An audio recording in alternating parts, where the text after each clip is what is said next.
Salut à tous, la team OL Thomas Show et Karamba. Comment ça va, Karamba? Ça va. T'es en forme? Ouais, en forme, ouais. En vacances Regardez, pour le moment. voilà, on fait profiter un petit peu du panorama, du coucher de soleil sur la French California. Ah, c'est sympa. Voilà, on va essayer de faire ça comme ça d'ailleurs. Ça va être mieux peut-être avec le panorama derrière qui est très très cool. Bon, Karamba, comment t'occupes tes vacances alors? Bah là, donc en famille, donc en vacances, donc pour l'instant. Donc ça va. Ouais, beaucoup sur Twitter hein, à suivre les pérégrinations de l'OL. Ouais, D'ailleurs, exactement. quel est ton sentiment, Karamba, sur la qualification, qui est déjà assez vieille, comme on disait hors antenne hein. Ça fait quasiment une semaine qu'on est qualifié. Quel est ton sentiment un petit peu sur cette qualif? Alors, soulagé, ça fait un petit peu de baume au cœur après une Ouais, saison ratée en Ligue 1. ouais. Quart de finale de Ligue des Champions, c'est pas tous les jours, on le fait. Beaucoup de stress après le deuxième but de CR7, Cristiano Ronaldo. Euh, voilà, je pensais qu'on allait craquer, mais finalement on a tenu. En fait, finalement dans ce match, je pense qu'on a plutôt bien défendu. On n'a pas trop été inquiété dans le jeu par la Juve. Et les principaux dangers, c'était sur les coups de pied arrêtés surtout. On a été en danger. D'ailleurs, ça a failli faire mouche plusieurs fois sur des corners, de la terre, en concentration, de la corner. Alors, les coups de pied arrêtés défensifs, c'est un peu le point nord de l'OL depuis quelques temps. Il faut travailler ça. Je suis un petit peu d'accord avec toi. Bon, Karamba, tu as dû voir hier la qualification pour les demi-finales du Paris Saint-Germain. Est-ce que tu faisais partie de ces Lyonnais qui soutenaient le Paris Saint-Germain? Ça a un petit peu fait un tollé sur les réseaux sociaux. Il y a eu pas mal de divisions. C'était quoi un petit peu, toi, ton point de vue par rapport à tout ça? Non, moi, je suis pas. Moi, moi, quand il y a un club français dans les Coupes d'Europe, moi, je suis pour que les clubs français aillent le plus loin possible à cause de l'indice UEFA. Pas en tant que supporter, mais on sait, parce que si un club français, on va tous se dire, bah, il faut qu'il perde, on va se retrouver en Ligue 1 avec une seule place qualificative en Ligue des Champions. Ça va être un peu compliqué. Après, je suis pas. Voilà. Maintenant, si le PSG demain est en finale, je ne vais pas être derrière. Je serai neutre. J'ai souvent un avis neutre sur le PSG, contrairement à d'autres clubs. Ouais. Bon, l'OM, bon, c'est un club qui se déteste. Voilà. Après, Oui, donc, ça veut dire que toi, tu détestes moins le Paris Saint-Germain que PSG que l'Olympique de l'OM. Marseille. Voilà. Ouais, c'est ça. Moi, D'accord. après, voilà, le PSG, c'est un club neutre comme les autres clubs français que je vois. Voilà. Donc, après, voilà. J'ai vu qu'il y a plusieurs personnes qui disaient ouais, oubliez les Lyonnais, on est pour Paris. Bon, faut pas aller jusqu'à là. Hein. Bah, moi, je suis, moi, je suis un petit peu contraire à toi. Moi, je regarde même pas l'indice UEFA. Moi, c'est plutôt euh, une rivalité nationale. Pour moi, il n'y a pas question que je soutienne le Paris Saint-Germain. Et d'ailleurs, hier, je me suis dit, putain, chouette, ils vont être éliminés par l'Atalanta. Et j'étais dégoûté à la fin du match.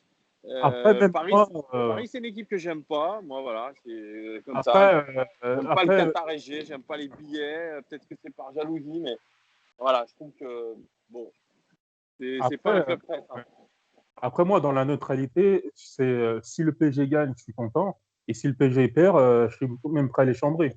C'est comme tous les autres clubs, parce que bon, le Paris Saint-Germain, les autres années, je les chambrais parce qu'ils n'arrivaient pas à passer le cap des huitièmes. Toujours, il y a un truc qui fait pour qu'ils étaient éliminés. Donc, j'étais les premiers à les chambrer. Tout comme être les premiers s'ils passent. Donc, j'ai toujours un avis neutre sur le PSG. Donc, voilà. Vous nous direz d'ailleurs, les gars, en commentaire si vous soutenez le Paris Saint-Germain dans les compétitions européennes ou en tout cas les clubs français autres que l'Olympique Lyonnais dans les coupes européennes. Ça serait intéressant de nous dire un petit peu dans les commentaires tout ça. Et puis, on va ouvrir un petit peu Karamba parce que ce qui nous intéresse, c'est le match de samedi 15 août, ce quart de finale contre Manchester City. Est-ce que tu as peur? Ça dépend. Ça dépend comment Rudy Garcia il va aborder ce match-là. Pour moi, si Rudy Garcia veut approcher ce match de la même manière que contre la Juve, à jouer aussi bas, à rester bas pendant 90 minutes, on va se prendre une branlée. Pour moi, il faut que par séquence, comme l'a fait Bruno Genesio quand on l'avait battu Manchester Oui, City, oui. c'est-à-dire essayer d'adopter un pressing très haut. C'est comme ça qu'on les avait battus. On avait un bloc très haut, on les avait empêchés de jouer par séquence, et on a essayé de jouer vite vers l'avant à la récupération du ballon. C'est comme ça qu'ils étaient perturbés, parce que Manchester City, ils sont souvent dans le confort d'avoir la maîtrise du jeu, de tomber sur des équipes qui les attendent. Et le fait de jouer en bloc bas contre ce genre d'équipe, c'est dangereux parce que, contrairement à la Juve, ils ont des joueurs qui sont créatifs, ils ont des joueurs techniques, ils savent jouer au ballon, ils savent faire des décalages, voilà, ils savent faire des belles passes. Donc, jouer bloc bas contre eux, ça va être tout pendant 90 minutes, ça va être dangereux. Je préfère, Alors, ouais. je préfère perdre contre eux en essayant de jouer D'accord. Donc, toi, voilà. selon toi, la tactique qu'il faudra adopter face à Manchester City, c'est finalement les attaquer. Essayer de créer des choses et Voilà, pas les attendre pendant toute la rencontre. voilà. Il faut que par séquence, on aille essayer de les chercher. Comme on a fait d'ailleurs l'année dernière. On n'a pas. Il y a eu une partie du match où on était derrière parce que voilà, le rouleau compresseur de City commençait à se mettre en place, mais par séquence, on a su les gêner en jouant très haut. Donc voilà, c'est pour moi, j'ai peur que Rudy Garcia opte pour jouer bas pendant 90 minutes. C'est les conseils. Il Alors, faut un mix des deux. qu'est-ce qu'il faut mettre en place comme stratégie en termes de tactique? Est-ce que ce 3-5-2, finalement, il est adapté à cette équipe de Manchester City ou alors il faut revenir à du plus classique, peut-être du 4-3-3 à plat, 4-4-2 même pour essayer de quadriller au mieux le terrain. Qu'est-ce que tu ferais, toi? Alors, déjà, le 3-5-2, au match retour, on avait adopté ce système au match retour l'année dernière. C'était Avec Awar Dembélé dans le double pivot, c'est ça? voilà exactement Cornet et Memphis en pointe, dans Ouais, l'attaque à deux, et ouais, Fekir en 10. ouais. On avait fait ce 3-5-2 qui avait été efficace. En fait, l'avantage de 3-5-2, quand tu veux jouer en bloc haut, lorsque tu veux essayer de faire un pressing, s'il est bien coordonné, bien sûr, il peut avoir quand même 7 joueurs à l'attaque du ballon. Donc, c'est pas négligeable. Ça dépend comment tu vas organiser ton pressing. Donc, pour moi, le 3-5-2, c'est pas rédhibitoire dans ce sens-là si tu veux presser haut. Et après, donc, pour jouer en bloc compact, ça peut être une chose. Après, il y a une autre solution où j'ai vu quelqu'un sur Twitter le mettre, c'était le 4-4-2 à plat. Moi, je le trouve Ouais, aussi bien. ouais, ouais. Ouais.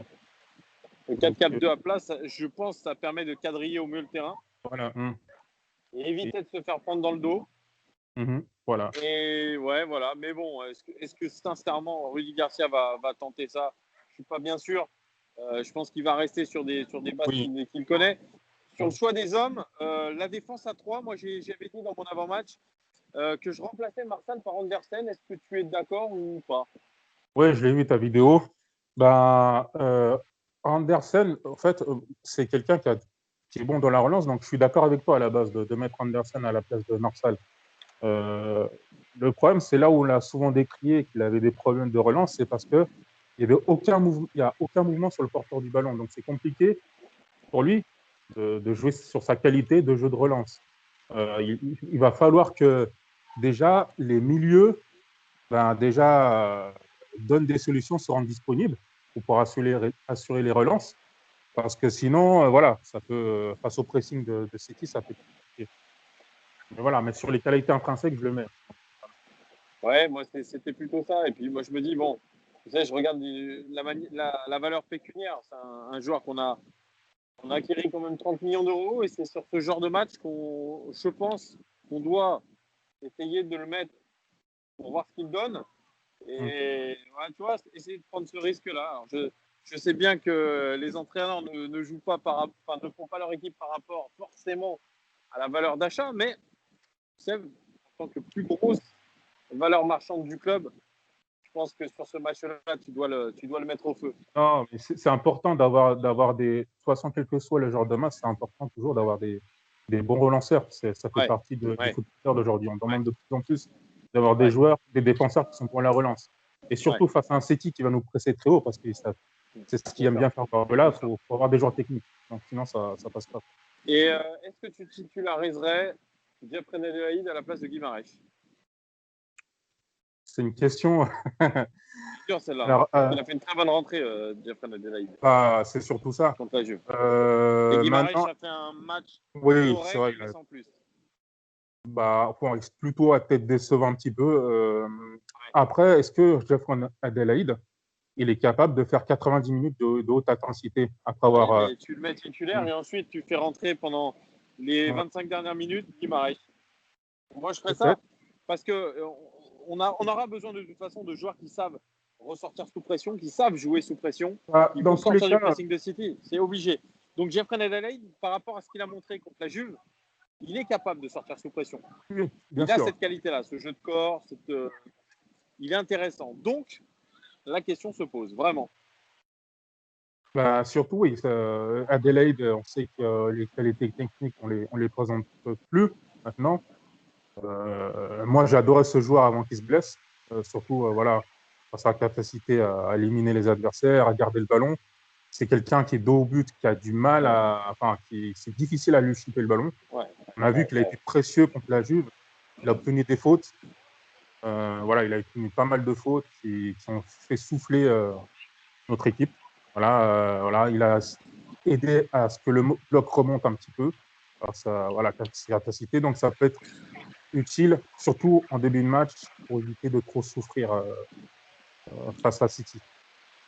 Dernière petite question, mon petit Caramba. Ton pronostic pour le match de samedi? J'aime pas trop les pronostics, moi. Je vois au jour le Tu jour. vas te mouiller. Allez, en étant chauvin, en étant lyonnais, moi, je vais un 2-1 pour l'OL. Un 2-1 pour l'OL. But de qui? Alors, un but de Ouais, Memphis ouais. et un but d'Oussama Aouar. Ouh, ah là là là là là là. On espère que ça va se dérouler comme ça, hein, les gars. Ouais. On espère que tu as raison, Caramba. Merci beaucoup. Alors, les gars, n'hésitez pas à commenter ce qu'a dit cet homme-là. Toujours très intéressant aussi dans l'analyse. Vous pouvez le retrouver sur Twitter, à Gassama. Voilà, c'est ça. Il OL est Gassama. Bon. OL Gassama, très actif sur les réseaux. Notre ami Caramba. Voilà, dites-nous tout en commentaire. Évidemment, si vous avez aimé cette vidéo, n'hésitez pas à la liker. Abonnez-vous si vous n'êtes pas abonné, mettez la petite cloche même.